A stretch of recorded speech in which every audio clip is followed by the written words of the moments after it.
Kaya po, Panginoon, pinupuli namin, inatingnan namin, pagkat kayo ay Diyos, Diyos mong kapangyarihan sa lahat, Diyos na biyaya, ito po, Panginoon, kayo ay Diyos na mabuti.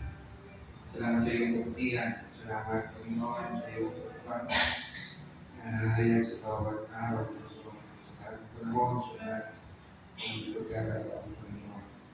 At muli, Lord, sa iyong kabutihan, kami ko'y malapit, tulutan yung kulay, Lord God, na kayo ito sila naming makali o kayo aming maranasan, kayo aming kasama, ay mag-encourage o kayo presence ng Panginoon sa aming kaganaan. As you promise us, Lord, that we will longing for you, we will longing for us. Lord, we're longing in you, Panginoon. We're longing for us, Panginoon. Hindi kayo po mapahayag yung salita, kayo po mag-uusap sa amin, kayo po Diyos sa lupala, sa pagkakanal ng iyong salita, Panginoon. Tumayan kami sa ating Espiritu, doon na kami ng Diyos ang malalas ng pag-uusap. At unawa, Panginoon, at namin sa ating patuloy sa mas mataas pag-uusap at ilipod at sambahan at siguro titiwala sa iyo. Salamat na maraming pinagpilitan namin dalaga aming sa mga may salamat sa pagkakas ng Jesus. Amen. So Lord,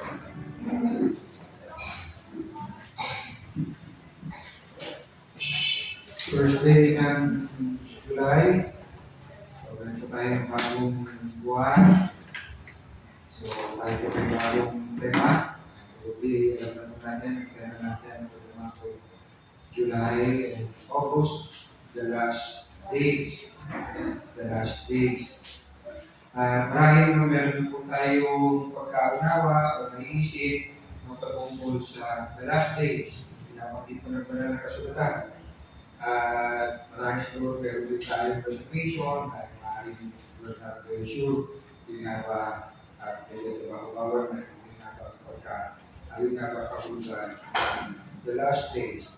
Yes, the last days po ay ito po ay patungkol po sa kaganapan sa pagitan pagpapangunan dating po ng Panginoong Jesus at sa pangalawang pagpapalit o pangalawang pagpapalit ng Panginoong Jesus.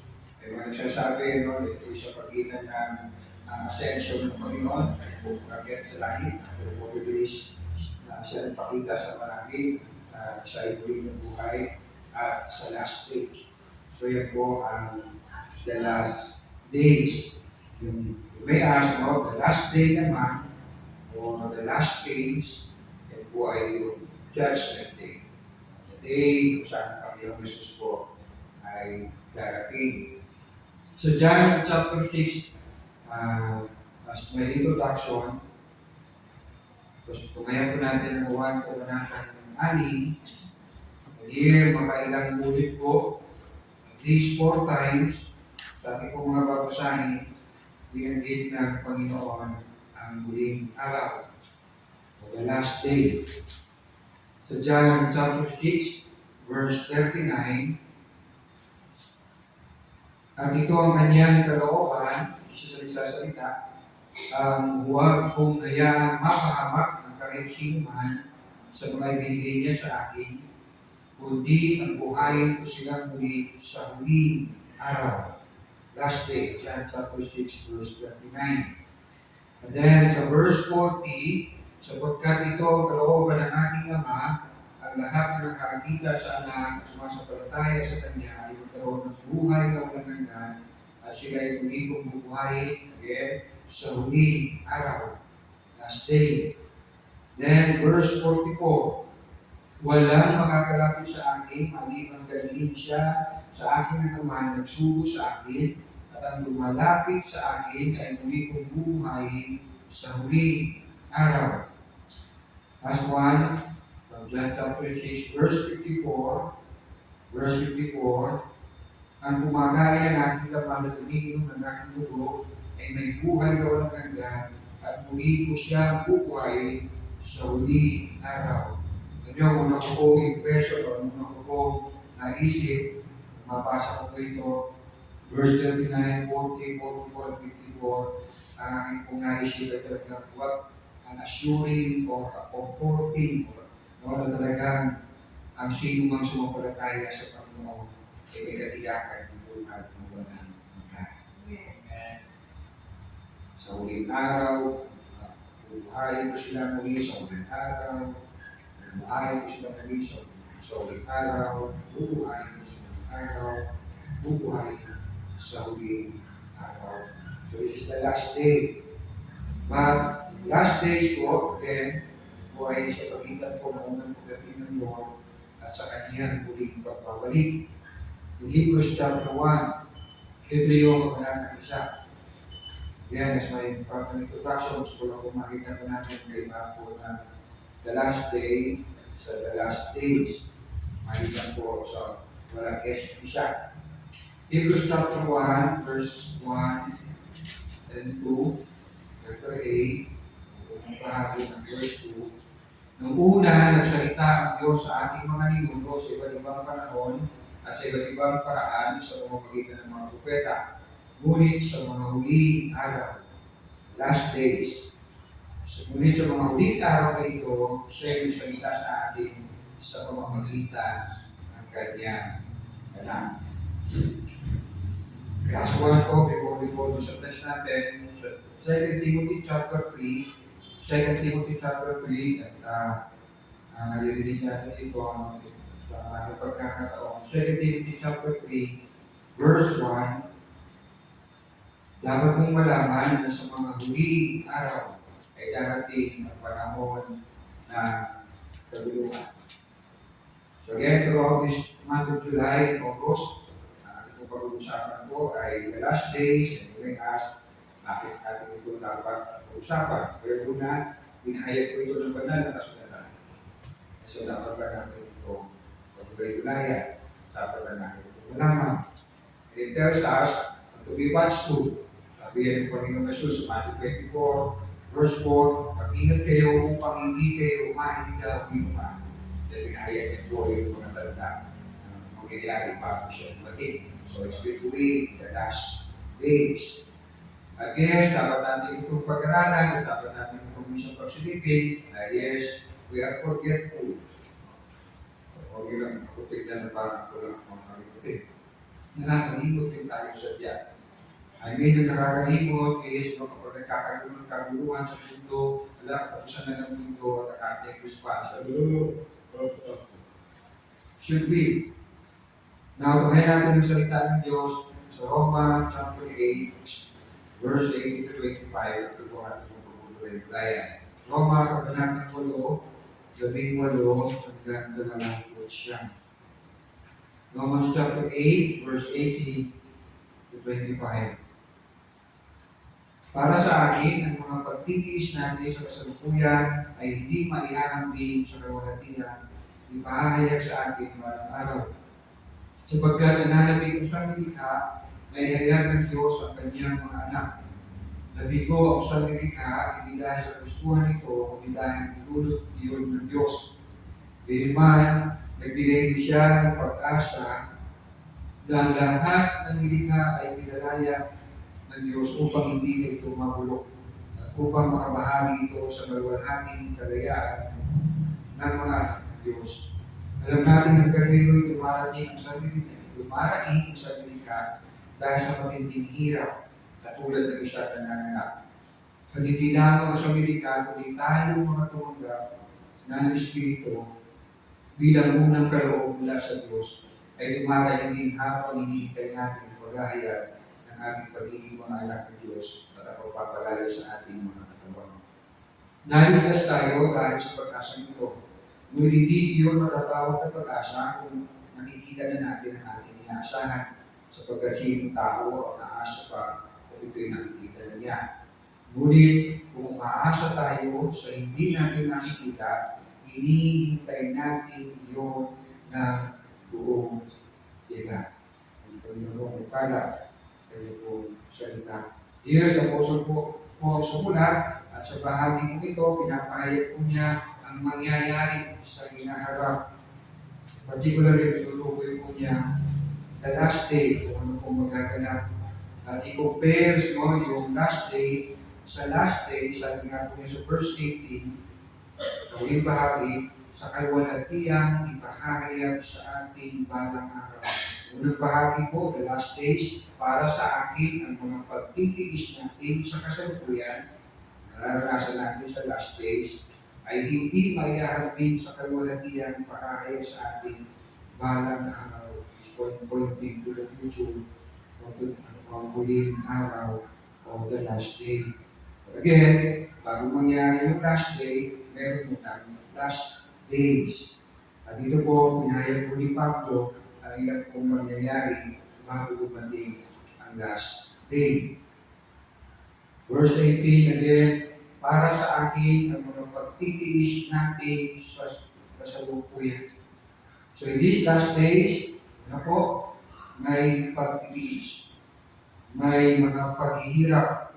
At yes, tinutukoy ko niya dito, mga believers, para sa akin ang mga pagtitiis natin sa kasalukuyan. Remember, ang sulat po ito ni Pablo sa mga mananampalataya sa Roma.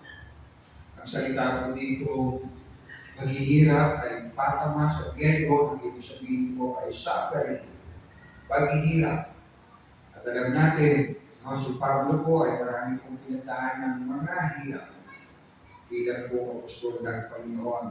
At yes, alam din natin, mabasa natin sa madalang kasulatan, the book of Acts, sa sulat ni Paul, epistles of Paul and epistles, the general letters, yes, throughout the Bible, makita mo natin ang mga martyrs, persecutions, na naranasan po ng mga mananampalataya.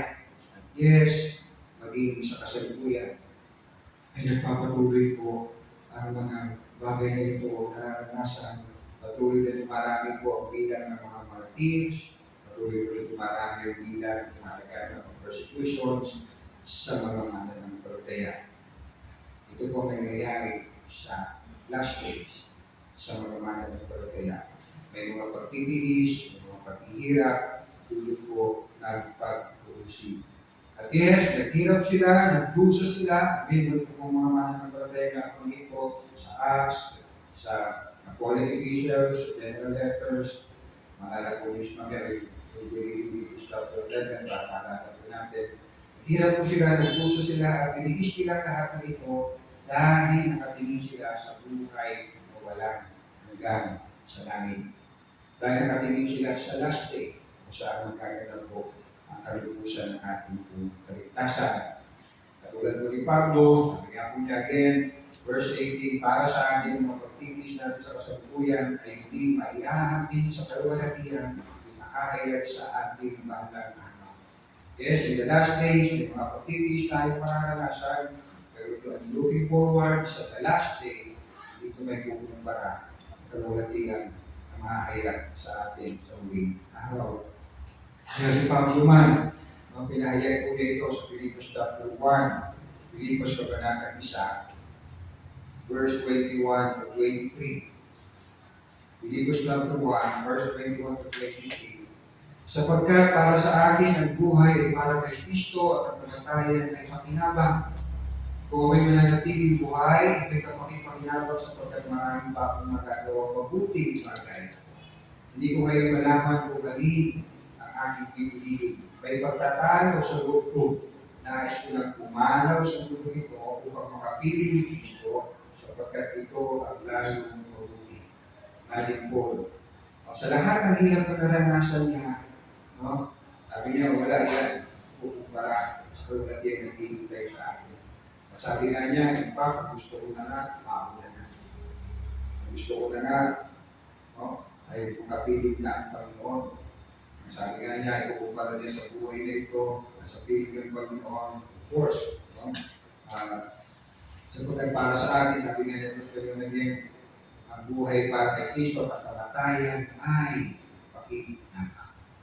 Hindi ka mga mananampalataya, at pag-ibig natin sa kamatayan. Ang pag-isa natin ito sa buhay ito ay higit na pakinabang. I could imagine po, doon sinasalag na si Paul, para kabutan ng mundo. Siguro, kung narinig niya sa panahon natin, mga sasabihin niya, ready ko, at gawin na. Dahil matagal ko nang ninanais, makaharap ang aking Panginoon. Matagal ko nang ninanais na makapiling ang Panginoon. In Hebrews chapter 11, verse 35, 38, Hebreo, Kabanata 11, talata 35 hanggang 38, dahil sa pananampalataya, ibinalik sa ilang mga babae ang kanilang mga mahal sa buhay na napatay sa pamamagitan ng lingkod na buhay. May mga tumanggi sila'y palayain sapagkat pinili nila ang mamatay sa pahirap upang sila'y muling buhayin at magtamo ng mas mabuting buhay. Mayroon namang hinamak at kinaguti at mayroon din kinadena at binilanggo. Ang mga iba naman ay pinagbabato, nitagarik sa dalawa, tinukso at pinatay sa taba. Ang iba'y nagtabit ng balat, ng tupa, ng di, ang iba'y namumulog, namulubi, inapi at pinagpalapitan, hindi karapat-dapat sa kanilang daigdig. Nagpagala-gala sila sa mga ilang at katulugan, nagtago sila sa mga lumi, at mula sa iba. Itong naranasan ng mga mananampalataya in the last days. At naghihirap sila because of their faith.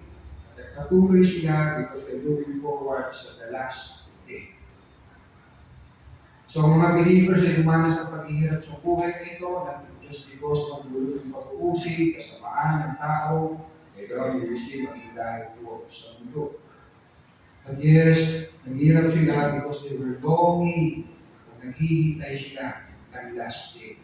Kung pagparang nila sa buhay na ito, kapag sa pag-uli ang makapiling ng ito. How much we desire to be the Lord. Sabi, sino gusto pumunta ng langit? Sino gusto yung ngayon na? Wala, pataas, diba? Yes, both believers and unbelievers, mga nakakaranas ng paghihirap sa buhay na ito. Kaya napapapatpat ko, napapatpat na samahan ng buhay sa last days. We read kanina yung 2 Timothy chapter 3, verse 1, and we read hanggang verse 5. 2 Timothy chapter 3, beginning verse 1 to 5, dapat mong malaman na sa mga huling araw, last days, darating ang mga panahon ng kaguluhan, sapagkat ang mga tayo magiging maibigin sa sarili, maibigin sa salapi, malalo, pagmataas, pagsamantala, suwain sa magulang, panagutan na loob, katapastangan sa Diyos. Sila'y magiging walang pagmamahal sa kapwa, walang kabahal, walang puli, walang pagbibigay sa sarili, marahas at walang pagpapahalaga sa mabuti. Sila'y magiging mga taksil, badalos-dalos, mayayabang, maibigin sa kalayawan, sa halip na maibigin sa Diyos. Sila'y rinanyo ng pagiging mga Diyos, hindi naman nakikita ang kapangyarihan nito sa kanilang pamumuhay. Iwasan mo ang kanyang huli ng mga tao. Yes, napabatbat ng kaguluhan, ang hirap, ang last days dahil sa kasamaan ng tao. At yes, kahit ang sanggol mo walang kabuang-buang ay apektado, nakakaranas ng paghihirap sa buhay na ito. Sabi po ng WHO, 200,000 every day ang inaabot ng bata. Imagine that, 200,000. Nagpugil ako kay Ash kung ano yung mga pamamaraan ng pag-aabot. Ginawa ko yung dalawa. Ang dalawa, isa ay vacuum aspiration. May bili tayo sa natin vacuum, di ba? Sinasak. Hinihigop. Ginagawa ito, usually daw sa 14 to 16 weeks na sa bata, sa open siya. Imagine that. Imagine, sabi, pwede tapusin ito, matatapos na i-afford yung bata for 5 to 10 minutes. Another way ng pagka-afford, tawag nila ay relation and evacuation, at sunod pagbasa ko, PNP. Ginagawa naman ito sa 16 weeks pataas. Ang ginagawa ay basically daw ay binubuka yung cervix, kung saan dumada ang bata, and then papasok po ng mga tools para kagaling yung bata sa loob. Imusukit. Ano siya kay ilang. Daliri, teka, malita. 16 weeks tayo sa buhay. Buhay na yun. 200,000 every day nangyayari na abroad ng mga bata. So, kung imagine, no, to dream, no, na mawala, ang hirap sakit sa buhay na ito, at nga, ito'y pangarap outside this life. It will never happen. It will never happen. It will only happen in the last day. Sa bagong langit at sa bagong lupa. But yes, of course, no, kahit ito mangyayari sa mundo, hindi na mga mananampalataya, we can experience still no peace sa gitna po ng kabuluhan, sa gitna po ng mababalbal po ng kabuluhan dahil sa kasabahan ng tao ang mundo ito. We as Christians can still experience peace. Can you say amen? We can still experience joy. Sabi nga sa Pilipos, makapayapaan ang pinibigay ng mundo ito. Ganun man, sino man.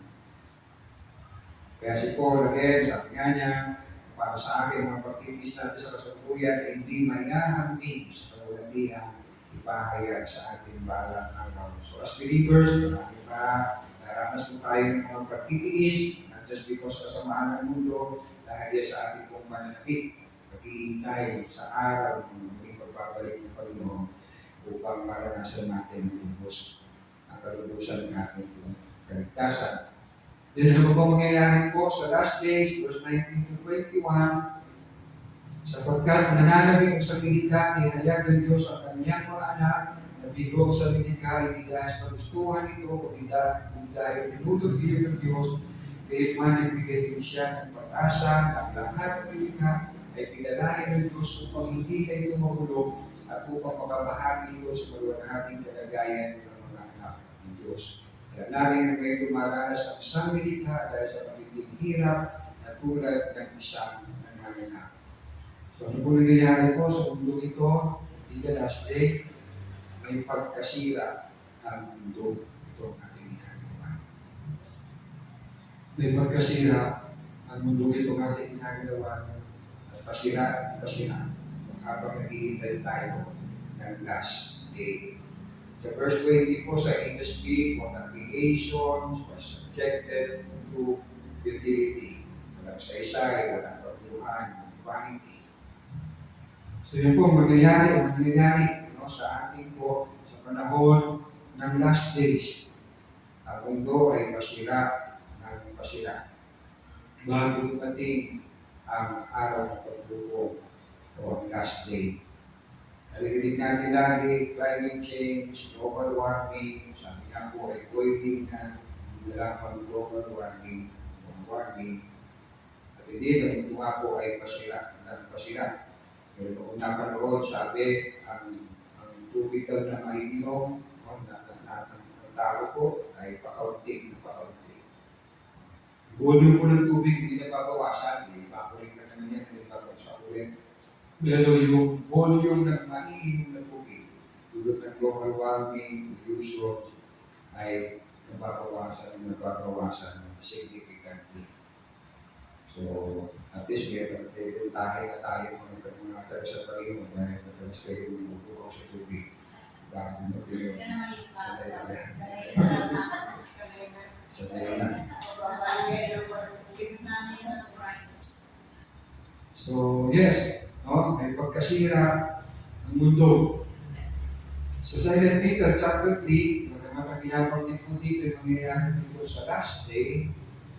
2 Peter chapter 3, verse 10. Ngunit ang araw ng Panginoon ay darating tulad ng isang magnanakaw.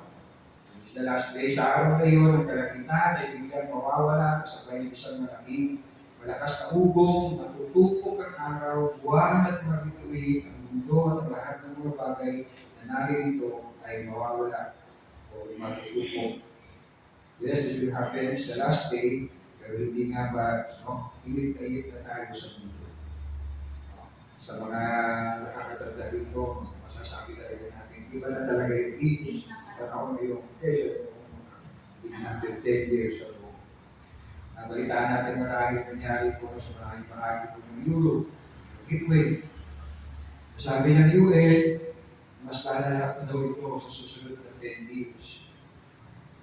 So, sabi, sa mga karamihan po ng mga namatay, 90% po ng namatay po, 1,000 plus na namatay, sa mga lugar sa Europe na tatanay malatanda. Senior citizen, 65. So, kung ito ang sinasabi ng UN, na mas lalala pa, after 10 years, senior citizen na that time, hindi nyo po kayo buhay pa, sanay na tayo sa talaga sa ibig. Sasama pa ng init na ulo, sasama pa ng papainit na ulo, dahil mawawa talaga buhay. So yes, kung mangyayari po sa mundo ito, in these last days, ang mundo po ay pasira, nagpasira. Painit, nagpainit ang mundo.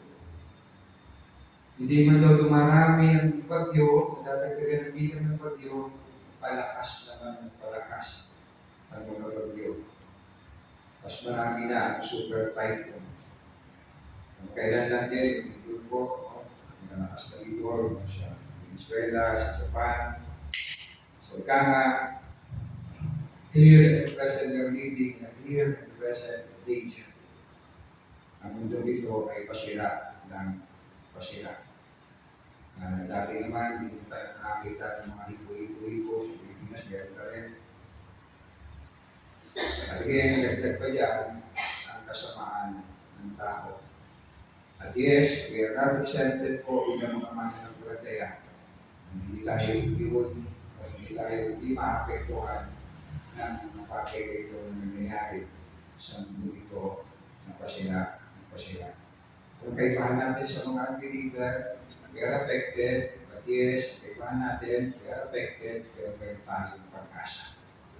Meron tayong kayapaan, meron tayong joy, yes, may pag-asa tayong tinitignan, na buhay hinapan natin sa uling araw. Verse 23,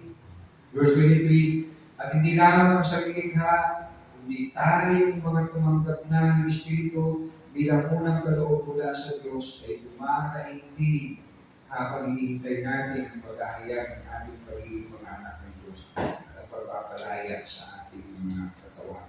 For many months, nakita ko yung sarili ko, dahil na akong tutulog na walang lagay ng babaw. Lagay pa nito talaga yung init. Hindi ko alam kung may kinalaman ko yan sa edad. Pero I believe everything is right. So yes, in the last day, pangatotoo din, may pagdaraing, maghihintay ang mga mananampalataya sa huling araw.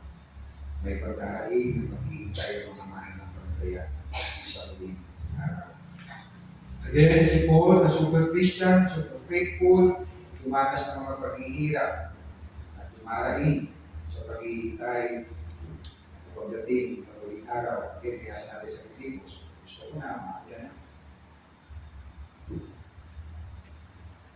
Again, verse 18, Roma, chapter 8, para sa akin mga pagtitis natin sa kasalukuyan, hindi maihahabing sa kalwalatian, hindi mahahayag sa ating balang araw. Yes, siguro, palagay ko si Paul ay hindi ko nag-suffer dahil sa climate change.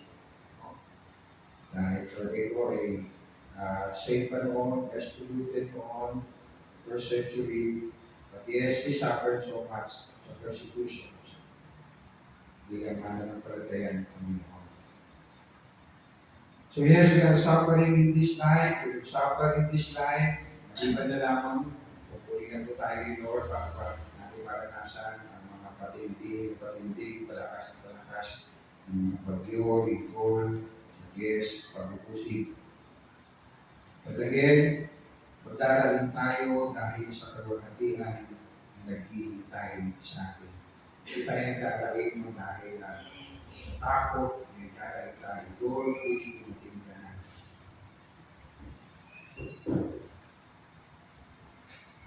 So how we Christians should look kung mangyayari pa in these last days.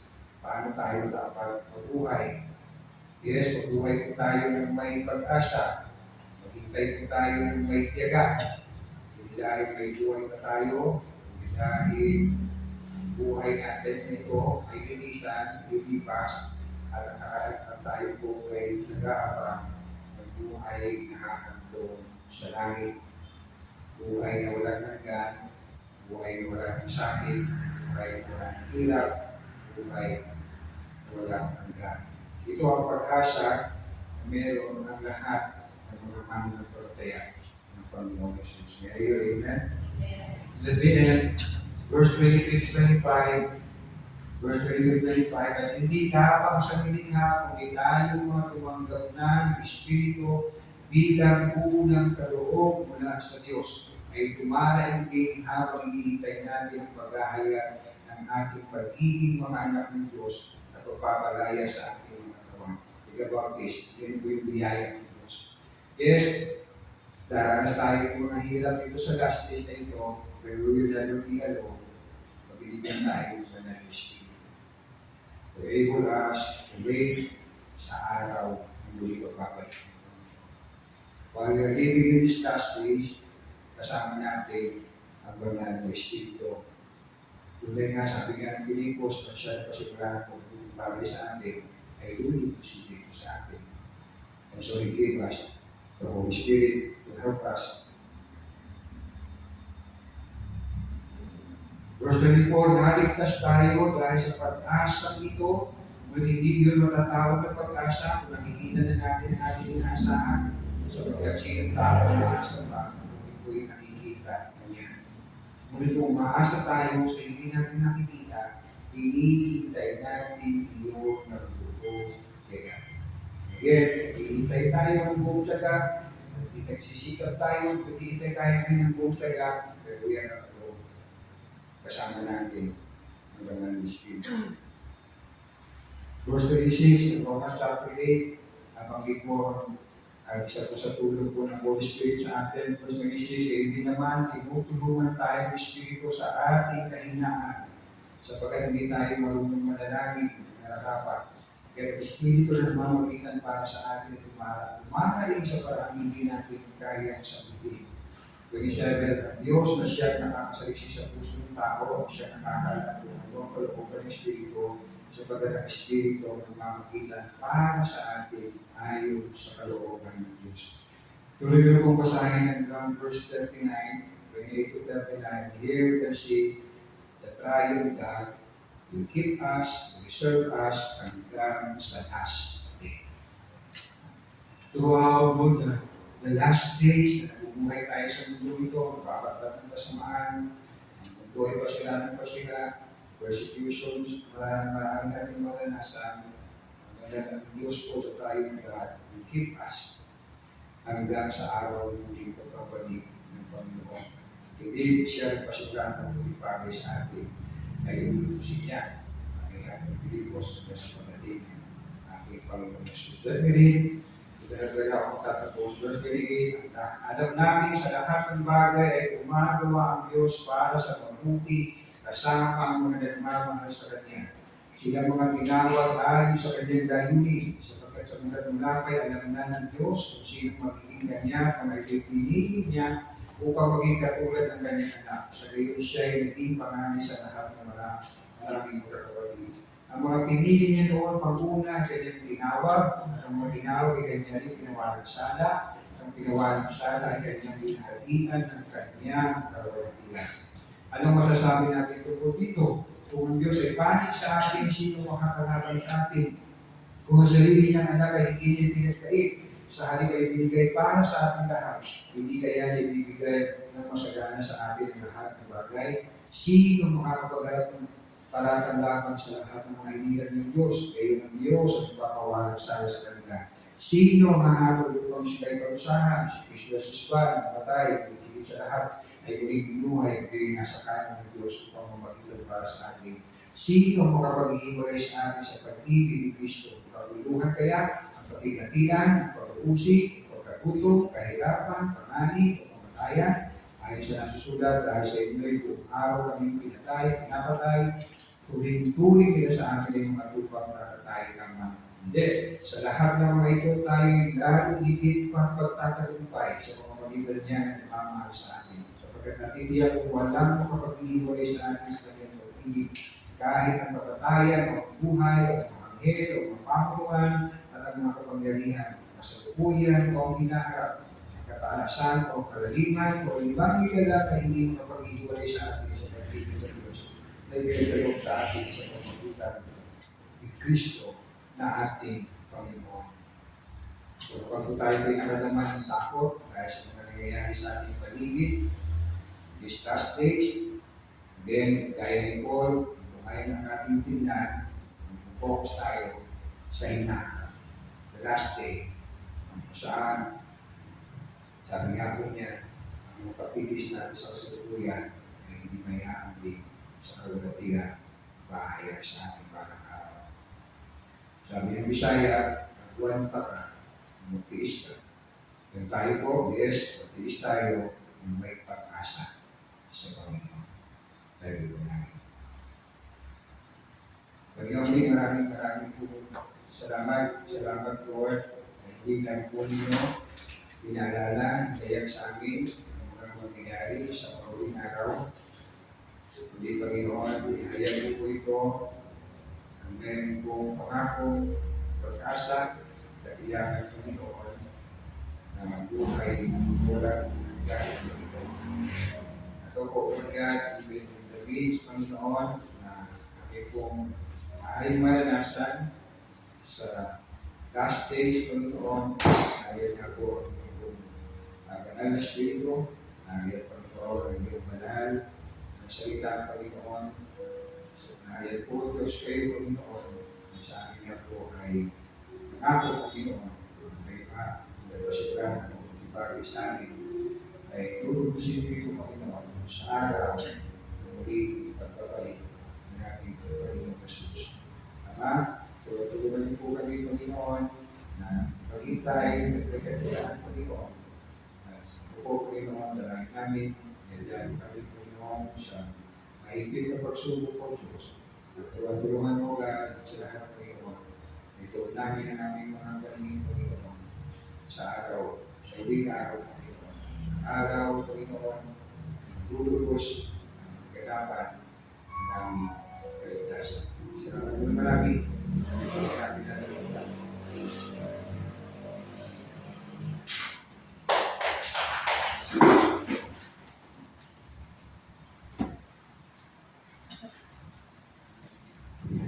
Sa Kristo, sa Panginoon.